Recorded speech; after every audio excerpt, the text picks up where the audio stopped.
हरमुज चौक होता है, तो हरमुज के चौक होने की वजह से क्रूड ऑयल के प्राइस बढ़ेंगे, जो कि आज आप देख चुके हैं $110 को भी पार कर गए। अब यदि क्योंकि 85% ट्रेड पेट्रोलियम का ट्रेड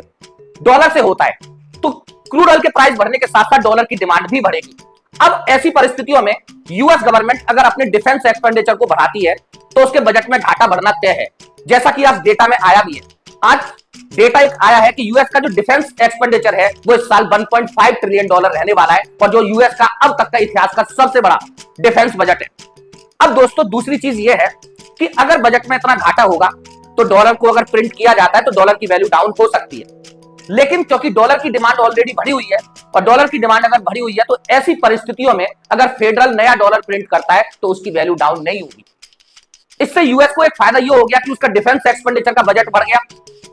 जो डी डॉलराइजेशन को चुनौती मिल रही थी ईरान की तरफ से वो भी सेटल हो गई, और तीसरा जो सबसे बड़ा फायदा है कि उसके बजट के घाटे होने के बावजूद भी उसका घाटा भी पूरा हो जाएगा और डॉलर की वैल्यू डाउन नहीं होगी। तो वास्तव में